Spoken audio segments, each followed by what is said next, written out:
coming to you from Larnaca, Cyprus. Let's talk about some news. And let's start things off with another massive Russian missile strike into Ukraine. This missile strike, from my understanding of things, was focused on the west of Ukraine, and it used mostly Calibre missiles. Ukraine air defenses, once again, were nowhere to be found. The missiles did a ton of damage to the west of Ukraine, hitting energy facilities and causing mass blackouts in the Lvov region. So 2 days after the attempted assassination of the second in command to the GRU head for Russia, who is also the chief negotiator with the United States and Ukraine, at least in the negotiations that took place in Abu Dhabi. From what I understand, he's now conscious, by the way, the general that they tried to assassinate. But 1 or 2 days later, we now have this massive missile strike into the west of Ukraine, causing these mass blackouts. We're getting reports that Le Gobelin Vert would like to have the third round of negotiations to take place not in UAE, but in Miami. But Peskov, he issued a statement saying no chance, doesn't look like there's going to be any Miami negotiations. At least the Kremlin is not so hot on that idea. I don't know why Le Gobelin Vert would want the negotiations to take place in Miami in the United States, but he threw it out there. The Ukraine side wants to have the talks in the USA. Foreign policy publication, they're saying that the Europeans are starting to pivot towards Putin. Or at least that's the worry of foreign policy, which is very much a neocon publication. Very afraid that because of the split with Trump, the alleged split between the Europeans and the United States, that they now have to explore their various options in order to diversify from America's control. And those options, one of those options leads to Putin, to the Kremlin. And you have Meloni, Macron, and some other European officials talking about engaging with Moscow. You had a French envoy who was in Moscow. You had the OSCE in Moscow yesterday as well. Of course, you have the pushback from Poland and the Baltic states, but you also had high-level Baltic state officials from Estonia and Latvia who also talked about some sort of engagement with Russia. So you are starting to see the Europeans more and more talk about the need to speak with the Russian side. Foreign Policy's article has the title, "Europe is getting ready to pivot to Putin." In the face of US bullying, European leaders are considering reaching out to Russia's president. The Trump bullying. He's such a bully, that Trump. Bullying the Europeans around. Poor Europeans. Always getting bullied around.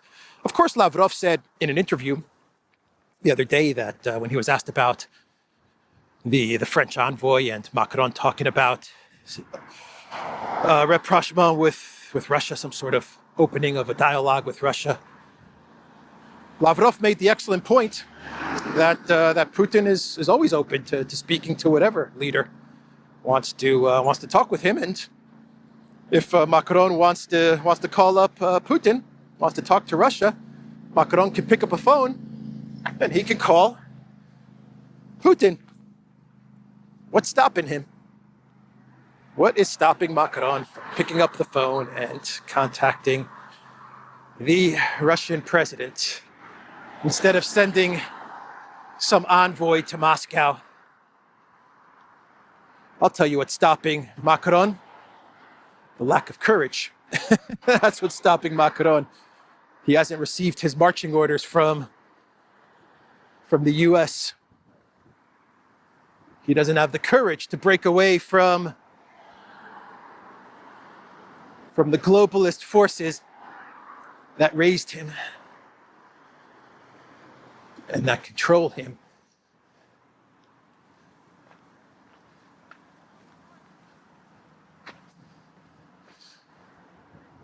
All right, let's go to the Salt Lake, see if there's any birds.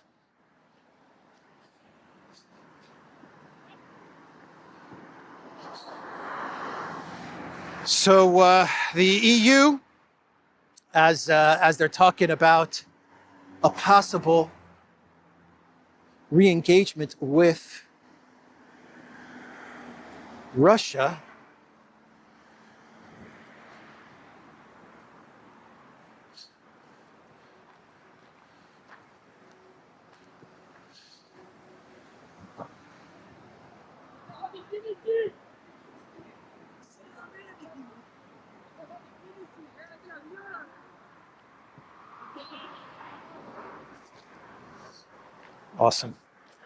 Awesome day for football.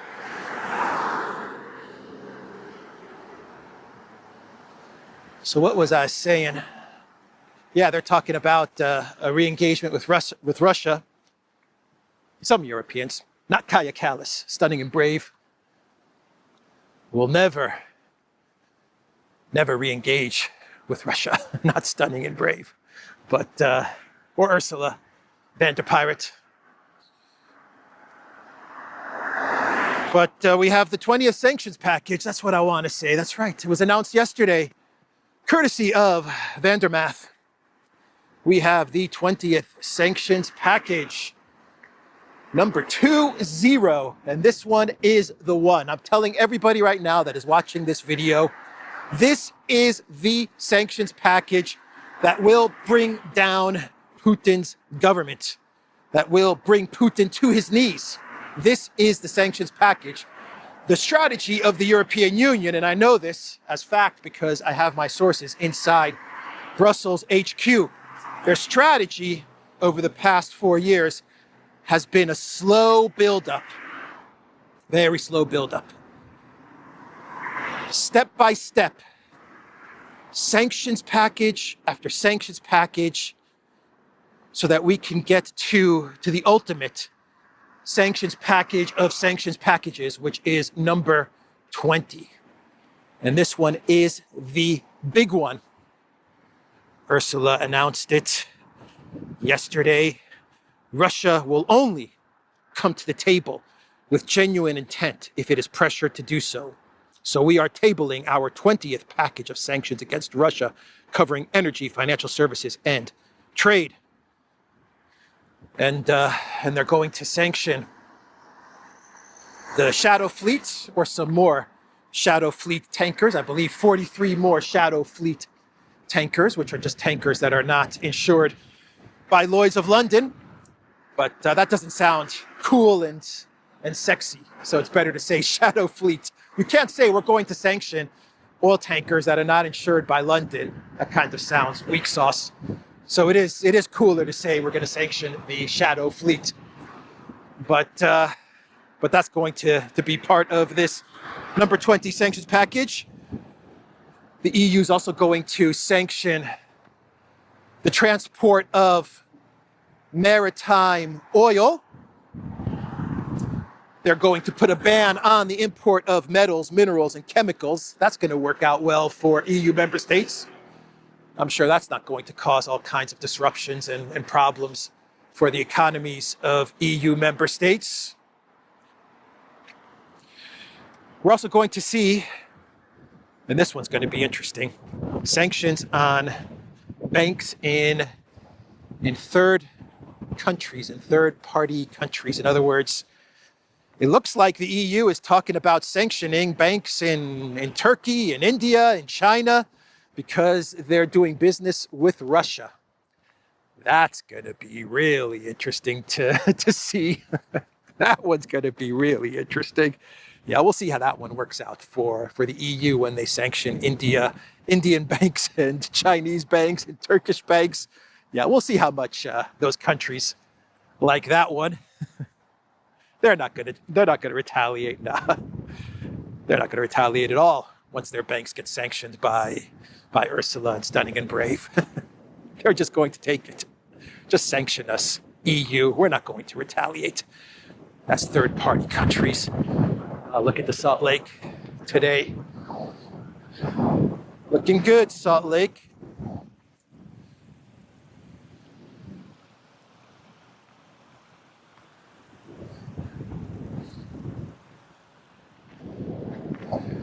So that's the sanctions package that was announced. My sources in the Kremlin are telling me that Putin and the Security Council, they're very troubled, very worried about this 20th sanctions package. Very, very worried. We'll see how they handle it. So we have a Reuters article that came out, and they have sources familiar with the matter, where they claim that the Trump administration is pushing for a negotiated settlement for the conflict in Ukraine. Jack's ice cream, you get a milkshake, you have a frappe, you have a slash puppy. I don't know what a slash puppy is. It's freshly made for you. I know what a slush puppy is, I think, but a slash puppy, I don't know. It sounds kind of dangerous, actually. Maybe it's some sort of ice cream that Slash, the guitarist of Guns N' Roses, came up with. I don't know, a slash puppy. I don't know. But anyway, ice cream looks good. The ice cream sounds good. I don't know how it looks. But anyway, all right. They want the deal, the Trump administration, by March. And then they would like, according to Reuters, elections coupled with a referendum by May. And the referendum would be a vote on the deal that they finalize in March.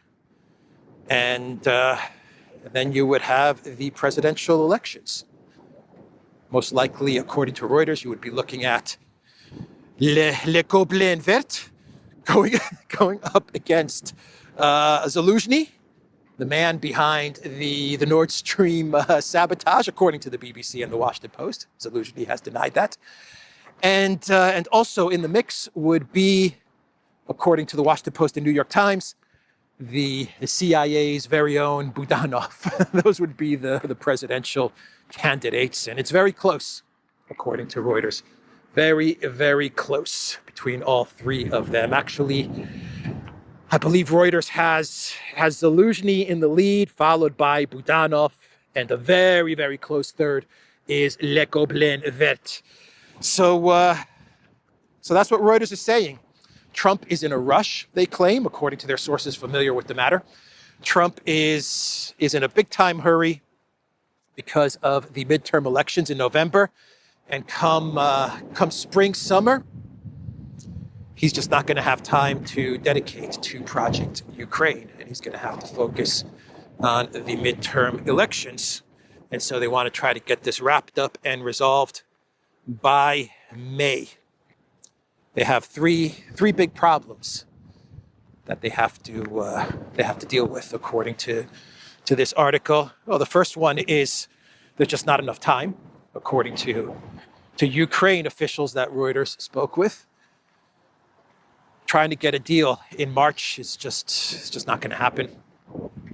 It's less than a month away, and that's not enough time to put something together, to put a deal together to such a complicated conflict and negotiation.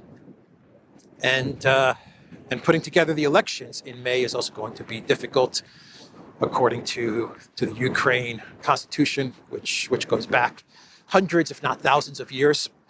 The Ukraine constitution, which you cannot change no matter what. You can't change the Ukraine constitution unless you have a coup in 2014 at the Maidan. Then you can change the Ukraine constitution. But outside of those factors, you cannot change the Ukraine constitution. And the Ukraine constitution says martial law, and it's going to be very difficult to amend that and to get a presidential election put together. And you need 3 months to get a presidential election going. So that's going to also be difficult.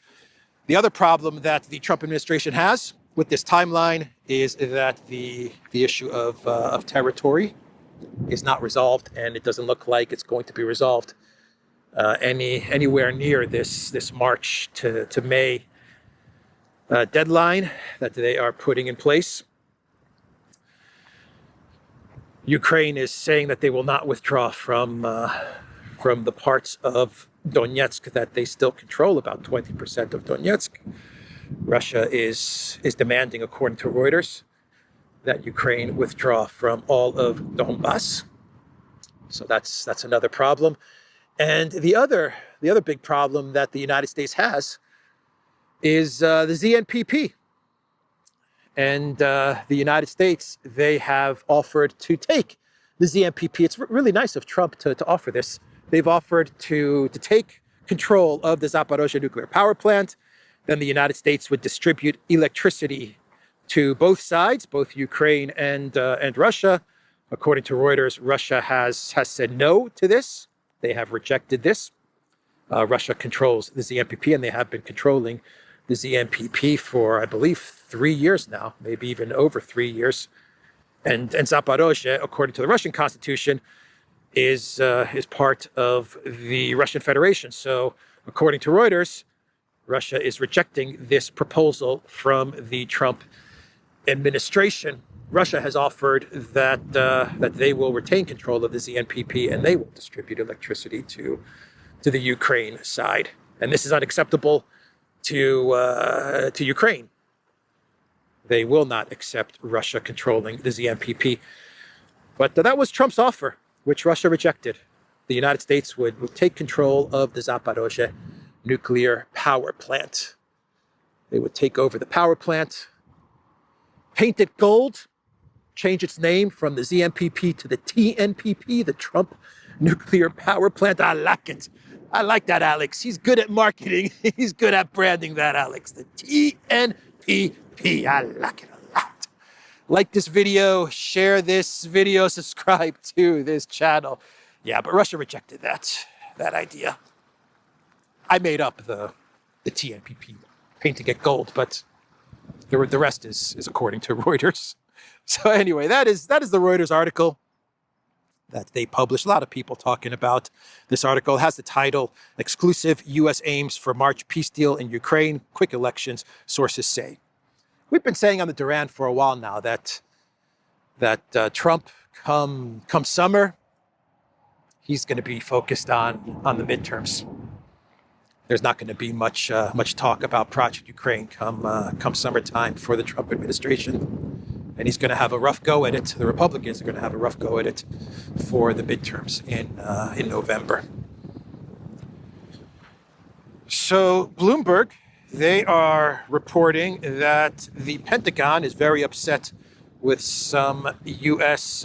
MIC companies that produce ammunition, artillery shells for Ukraine. They're behind by about, I believe, 12 to 18 months in fulfilling contracts to get artillery shells to Ukraine. And this is messing up the military planning for Ukraine, the military planning which is done by NATO, by the United States.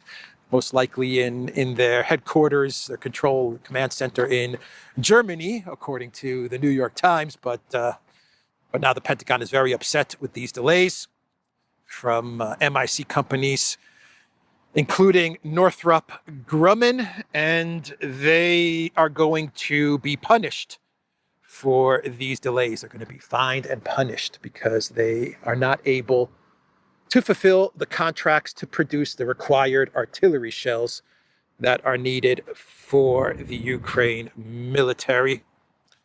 So we had talks in Oman yesterday, which Trump says went well. And even the Iranian foreign minister, I don't want to say he seemed upbeat or positive, but he also said that we're off to what he said is a good start.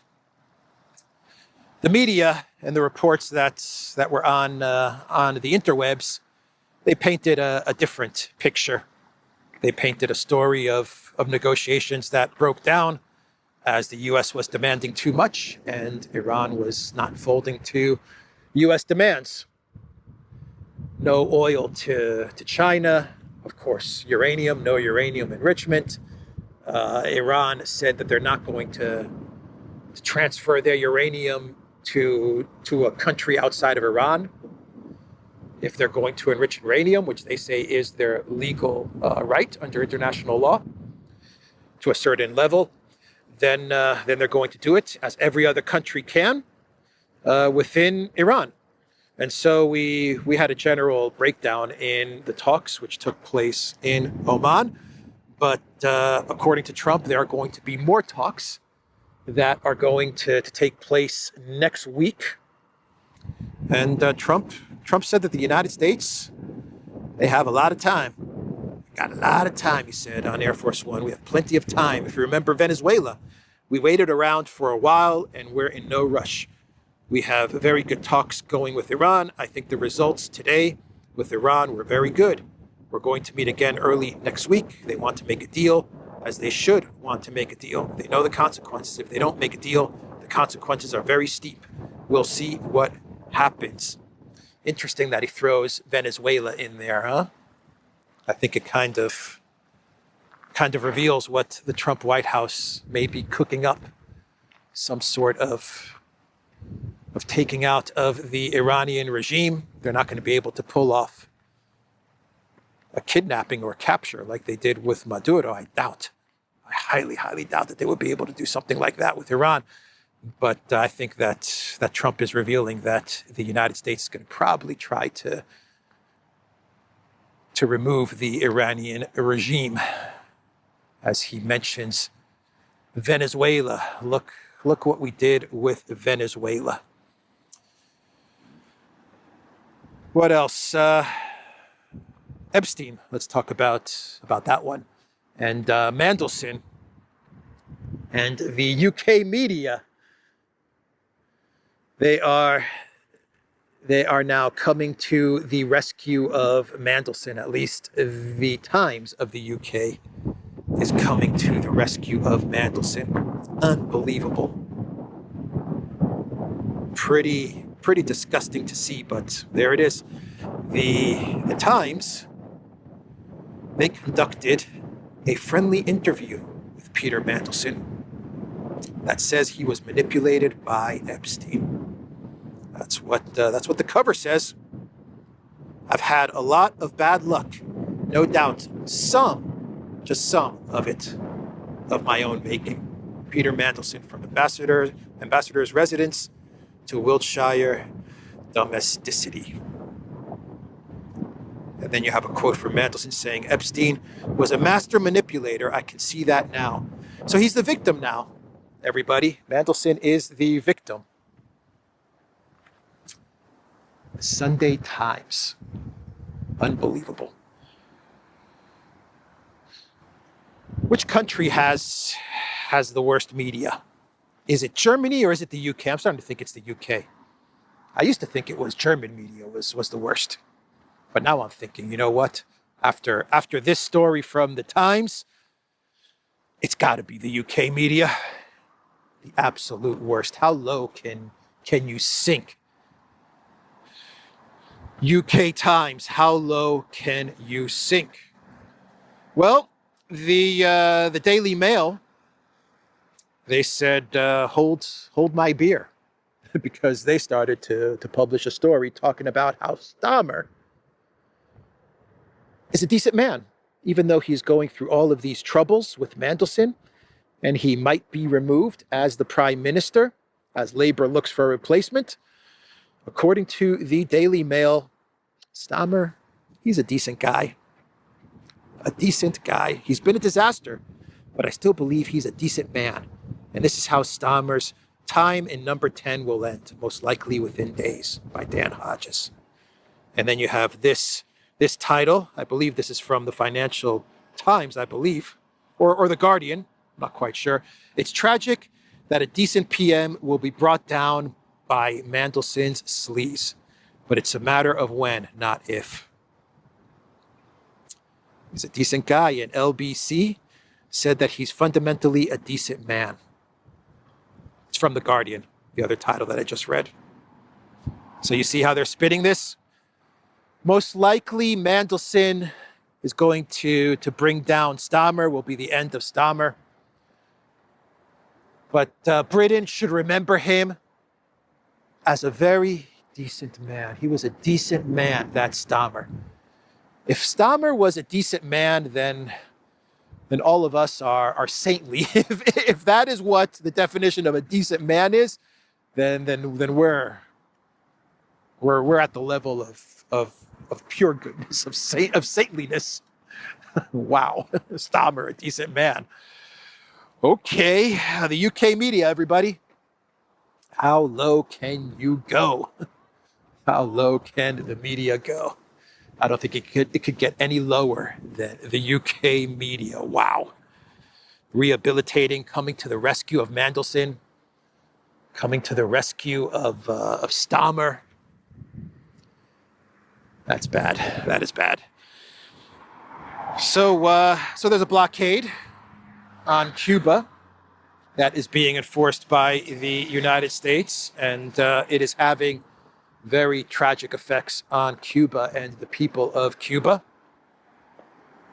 It's not looking good for Cuba. The U.S. continues their blockade, a naval blockade. It began in December, and it's making things very difficult for the people of Cuba. And of course, the Trump administration, led by Marco Rubio, they're trying to cause the fall of the Cuban government. That's the goal, to cause the collapse and the fall of the Cuban government by making the people suffer. So should we do some clown world? Do I have any more stories to talk about? You know, we have that Trump Truth Social post, which he is getting slammed for. I think everyone knows the post that I'm talking about. It started off as I don't know if it was a post. Trump says it was a retruth, whatever that is. It's like a repost or a retweet.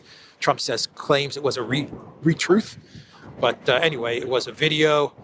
The first part was on election meddling, I believe in Georgia, some sort of AI election meddling clip. And then right after that, it's changed into a type of Lion King is what Trump describes it as. He says it's like a Lion King cartoon with the Obamas and AOC and the Democrats as animals, mocking them, and then Trump is the lion in the jungle, right? The globalist elite, they really have something with the jungles and the gardens. But anyway, a racist he's getting slammed for this racist post on Truth Social, and the media confronted him with it. And Trump would not apologize, but he was asked by a reporter, "Do you condemn the racist parts of that video?" And Trump said, "Of course I do." And Trump clarified that the way this video was posted, it's been taken down, by the way. This Truth Social post, But the way it happened was that his social media team, they presented him with this video. He saw the first part, or they saw the first part. They approved it without knowing that it segued into this other Lion King Jungle cartoon, and that's how it went down, according to Trump. So they didn't know about the other part, and so it got approved. You know, the point to all of this, for me at least, is that Trump has, and I've been saying this for such a long time, he has an absolutely awful communications team. And he doesn't post his own truths, at least that's what he's admitting, which I think is also interesting if that's true.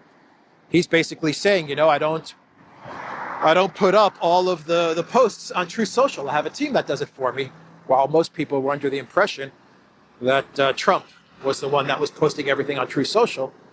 It looks like that's not the case, but he is blaming a staffer, and his communications team is just awful, man. Just awful. They've been like that for a while now, putting up all kinds of terrible posts, but this one is really doing a lot of damage to Trump. But he's not apologizing. He is not saying sorry. He is not doing that.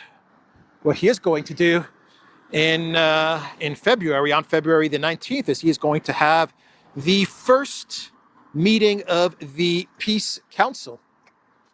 That's going to happen on February the 19th. The Peace Council. So we're going to have the first meeting of the council that is going to replace the United Nations, with the chairman of the board, President Trump. So that's going to take place. And before we get to our clown world, how am I doing on time? Yeah, I'm all right. We have Macron announcing that France is going to be investing 30 million euros in AI through France 2030. Wow. That's a lot of money. 30 million in AI. Wow, Macron. That is a lot of money. NVIDIA alone makes 360 million in revenue. Is this true? Per day? NVIDIA alone makes 360 million in revenue per day. Anyway, France is going to invest 30 million in AI up to 2030. That's going to make France and Europe competitive in AI. 30 million. 30 million is like a cup of coffee for me. Yes, it is, Mr. President. You do not get up out of bed for $30 million. No, I do not. Oh, boy. Yeah, how much have they poured into Project Ukraine? And now they're going to put 30 million into AI. Pathetic. That is just absolutely pathetic. And Macron is proud about this. He's making it out like it's a big deal. Yeah, this is how Europe is going to be competitive with the United States and China when it comes to AI. 30 million up until 2030. Oh, boy. So the Olympics, clown world. The Winter Olympics started, and they had their opening ceremony. And a lot of people claim that this opening ceremony was a bit goofy and also a bit satanic, I guess is what people are claiming. I didn't see it. I didn't see the opening ceremony. I didn't even know it took place until this morning.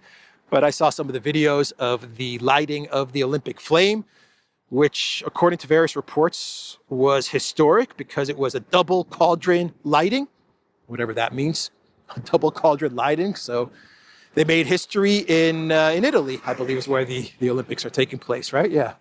And so you had a double cauldron lighting, but the light show of the cauldron lighting and the flame, it created what many people consider to be, and it does look like it was, a pentagram symbol. Yeah, and it does look like a pentagram symbol. I mean, maybe they were trying to go for something else, or maybe they're just throwing it out there. They're just being open about what it's all about. The pagan Olympics. It is a pagan a pagan tradition, the Olympics, right? But not such a good look, especially now, especially everything that is being revealed. Probably not the best Winter Olympics opening show. Not the best cauldron lighting. But there it is. Many people are talking about it. And do I have anything else? No, I think that's it. Yeah, that's everything. That was my clown world. That was my clown world. Milan Cortina 2026 Olympic opening ceremony. Yeah, it does look like a pentagram. Anyway, let's end this video.